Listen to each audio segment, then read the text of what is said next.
Good afternoon and welcome everyone to this episode of JDE Talks.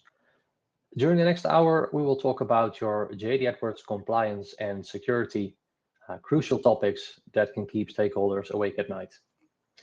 Let's talk about why this is important, how you can manage these topics, and most importantly, how you can stay in control.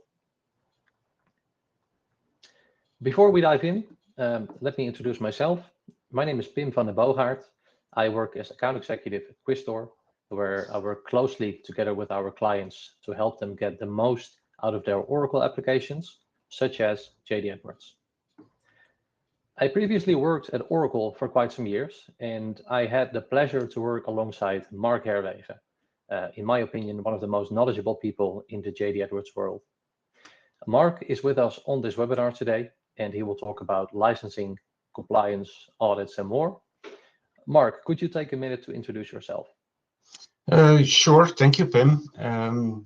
Good afternoon and welcome on this call. So my name is Mark Herwege. I'm a JD Edwards solution engineer working for Oracle, supporting our own organization and our partners in everything JD Edwards. And I've been around JD Edwards for quite a while.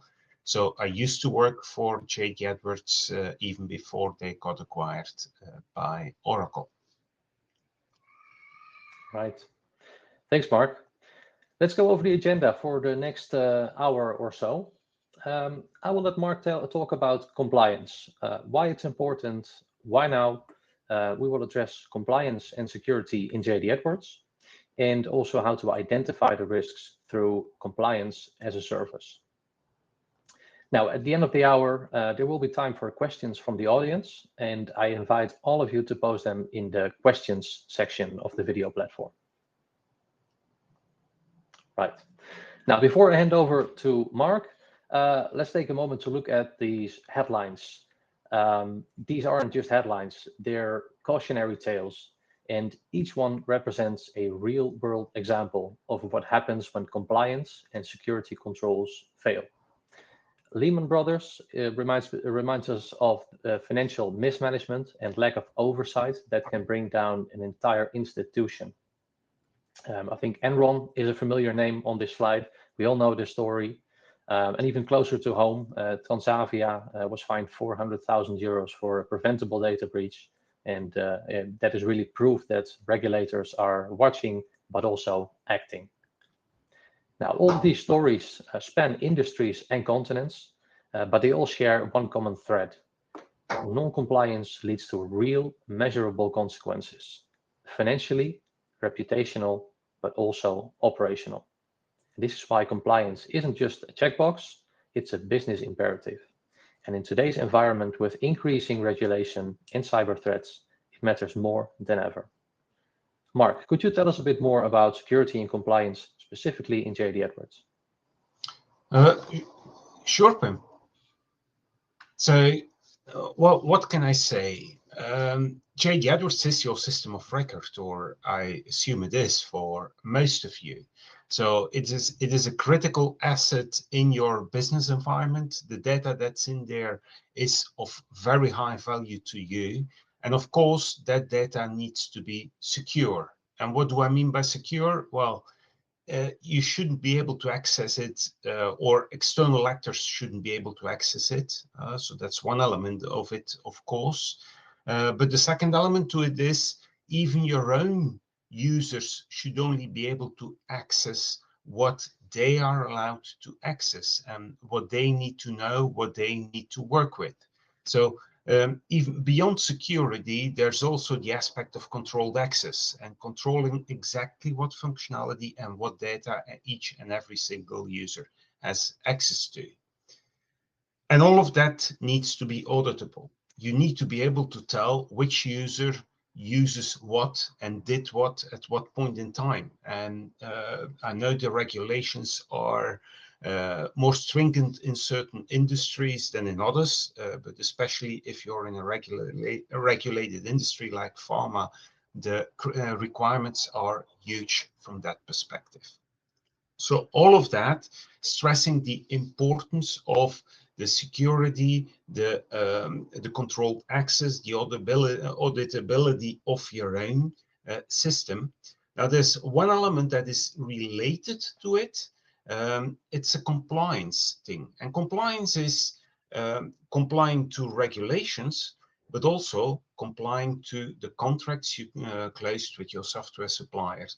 So what parts of the software do you have usage rights for, and making sure that you stay within these rules, within these license boundaries, and don't violate any intellectual property, because also that can wreak havoc with you as a company.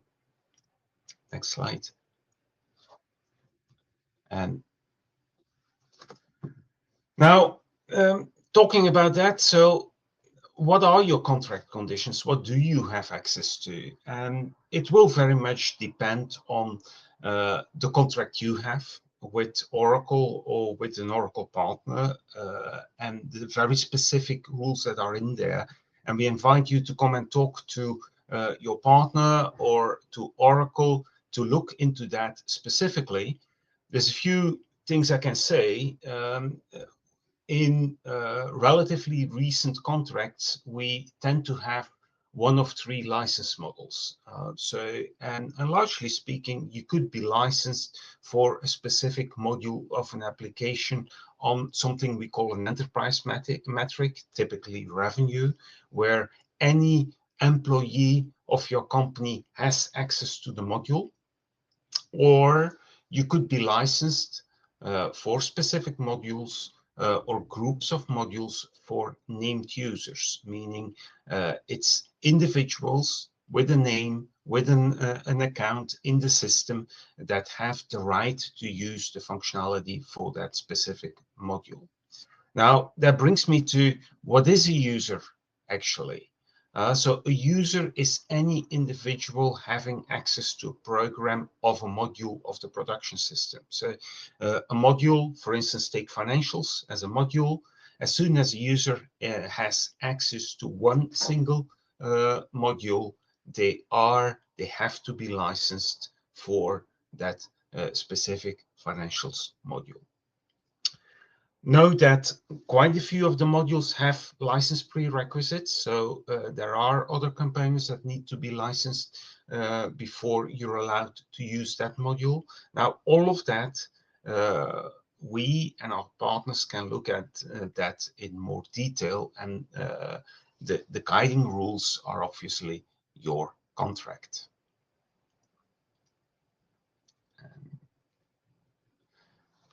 So, how do you go at it? So what does your JGather system look like today? Where are you at? So do you have the right to access and action the right and the correct setup, the correct access and action restrictions to secure your data? So are you sure nobody can get to things they shouldn't be accessing? And are these access rights in line with the licenses you own? And as I said it earlier on, as soon as a user has access, they consume a license. Do you have licenses for all the modules that you use? Or the other way around, maybe you own licenses you do not use, but you might be interested in having licenses for modules you currently do not have. A typical thing, do you have employees that are still active in the system? And I'm not saying that they actively access it, but are they still set up in JGathers as a user? They count as a user. Does everyone accessing JGathers through an integrated system also have a license? So you don't need to log in and use the JGathers application user interface by itself to be counted as a user. If there's another application that has a direct integration to JGathers, it can count as a user.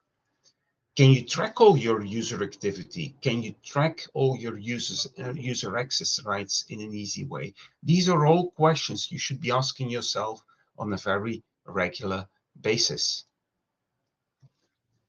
Now, how do you go at configuring it all, your security setup, analyzing what the status is, what's happening, who's using what licenses you really consume?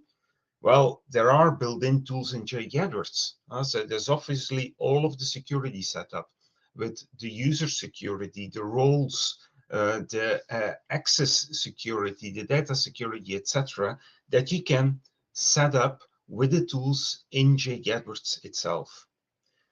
We have nowadays built-in tools that allow you to track what users are actually actively using, and this can help you also restricting what a user should have access to, a tool called object usage tracking. So these tools are built in, they can help, but I would say that partners have a lot of competency on that, and there are third-party tools that can definitely help you getting this under control in an easier and way with better reporting to run through. And again, partners like Quister can help you and can also help you with the tools to achieve exactly that. And with that, I would like to pass it back to Pim. Thanks, Mark. Thanks for sharing these insights. So let's just start at the basics. What is SOD? Segregation of duties is about ensuring that no single person has control over all aspects of a critical transaction. Now, in JD Edwards, this could mean separating the ability to create a vendor from the ability to pay that same vendor. Now, why is this important? Because it reduces the risk of fraud and error. And of course, it's also a key requirement in compliancy frameworks like SOX. Now, auditors consistently recommend segregation of duties, or SOD, as a frontline defense against internal fraud. And this isn't just for SOX-regulated companies and industries. Even if you are not legally required to comply, the risk is still very much there. Now, as Mark already shared a bit about, the main challenge is that JD Edwards doesn't offer native tools to manage SOD conflicts completely. This means that companies are often blind to who can do what and where those permissions might overlap in a dangerous way. Now, this is why it's important and why there's an urgent need to proactively identify SOD conflicts. And even more important, understand how they're being introduced. Is that through role design?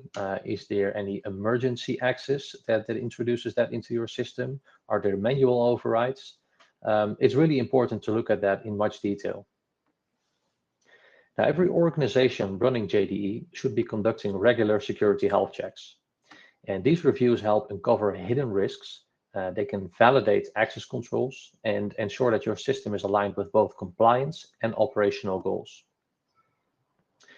Now, here's something that is often overlooked.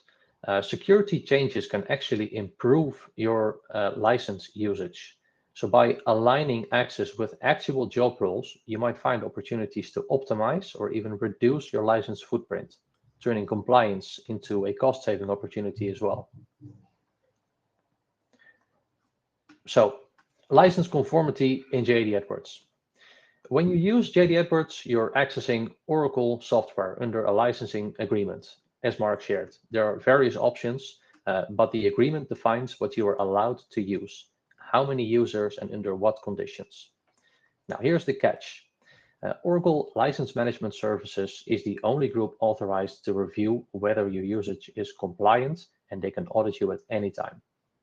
Now, the question is, does your current usage still match what's in your original contract? I know many JD Edwards users have contracts that are very, very old, so it might be a very difficult exercise to assess that. Now, of course, as your business evolves, new users, new modules, new integrations, it's easy to drift out of compliance without even realizing it. And that's the risky part. So non-compliance can lead to penalties or forced purchases, but worst of all, it can also expose you to GDPR violations or ERP outages, both of which can be extremely costly for your organization. So license conformity isn't just a legal issue, it's a strategic one. Regular reviews of your JDE usage versus your license entitlements are essential to stay compliant, to avoid surprises, and to ensure that your ERP remains secure and future-proof. So, how can we help? Let's start with the security service component. This service identifies SOD conflicts. It pinpoints how they're caused, and it performs a comprehensive JD Edwards security health check. It's a proactive way to uncover hidden risks before they become audit findings or operational issues. But we go even a step further with conformity as a service. Now, this is a cloud-based solution that analyzes your actual ERP usage. So not just what's configured, but what's really happening in your system. It delivers accurate statistics and forensic level insights into user activity across all of your modules. It means that you can get a clear, data-driven view of how your system is being used, and of course, where the risks are. Now, the best part is that this is super fast. It requires no technical effort from your side, so no heavy lifting and no disruption in your services. Now, the question is, how does this actually work? At the bottom of the slide, you see a very simple flow. We start with an extraction of the data in your JD Edwards. Then, using Pathlock's Q agent, the data is encrypted to ensure security and compliance, of course. And finally, the encrypted data is uploaded to Quistor's Q Cloud, where the analysis can happen. During the analysis, we will focus on user analysis on transaction level, mapped to the so-called CSI in your contracts. The transactions will list the modules that are used, which we will then compare to the module the user has access to based on the JDE setup. Now, this approach gives you a scalable, secure and low-effort way to stay compliant, to reduce risk and to gain visibility into your ERP environment. Now, we offer multiple ways to get insight into your current JD Edwards license and security compliance. First off, starting with security.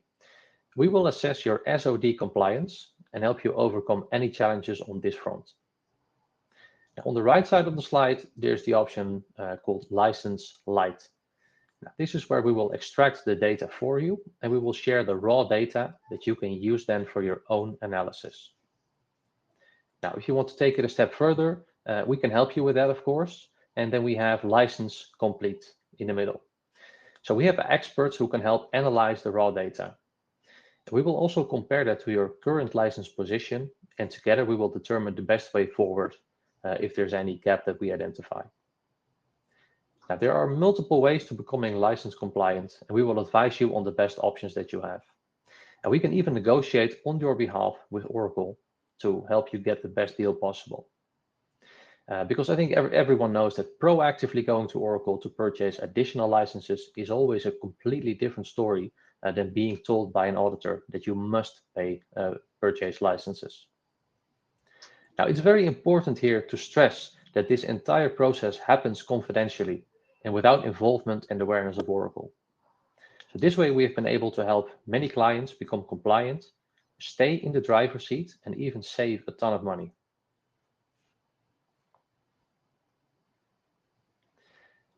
Now, before we come to the final part of today's JDE talks, I want to invite you all to reach out to us to receive our brochure.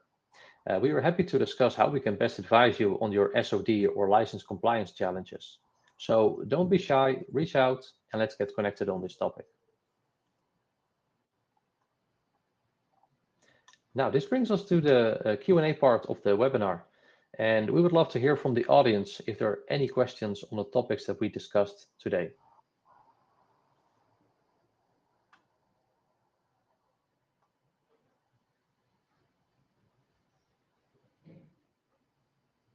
And don't forget, you can post them in the questions section of the platform.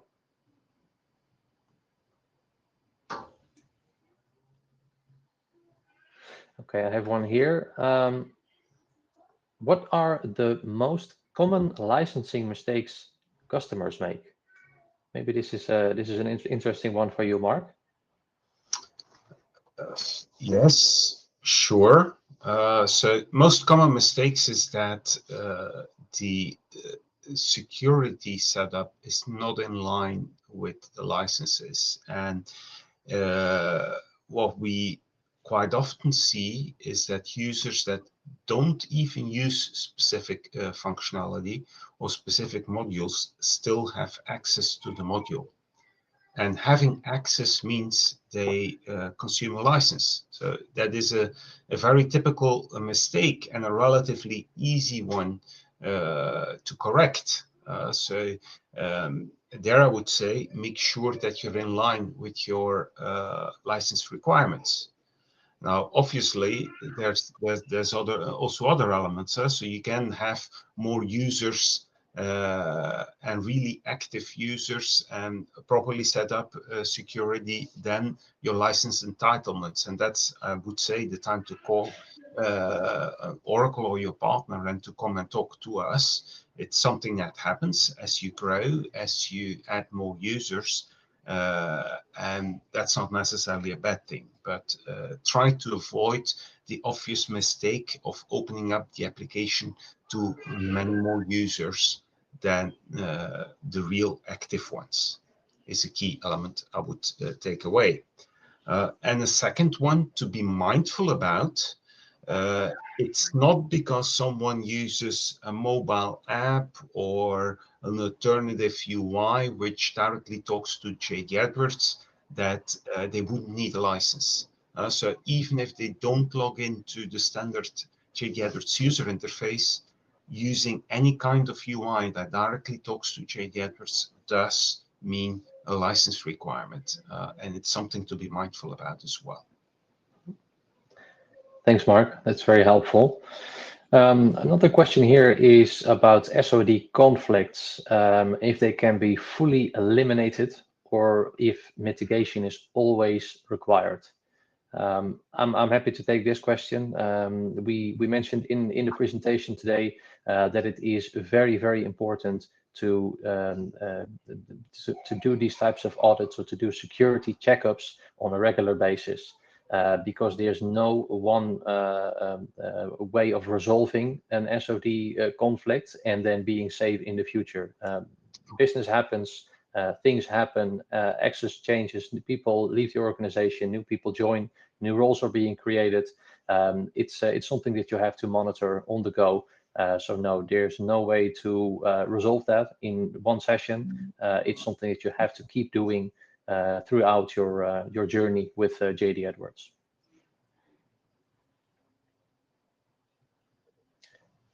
Any further questions from the audience?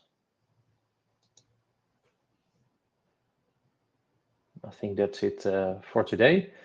If not, feel free to reach out to us separately if you have any questions. Maybe you'd like to ask them in a more confidential setting. Of course, you're more than welcome to reach out to either Mark or myself. And this brings us to the very end of today's JDE Talks. I'd like to thank Mark for being here with us today, for sharing his rich experience with the audience. This was JDE Talks for today. It is the last JDE Talks before the summer holidays. And we will be back on September 15th, which is the third Monday of the month at 3 p.m. GMT, 4 p.m. CET. Thank you very much and enjoy your summer. Enjoy the holidays. Thank you.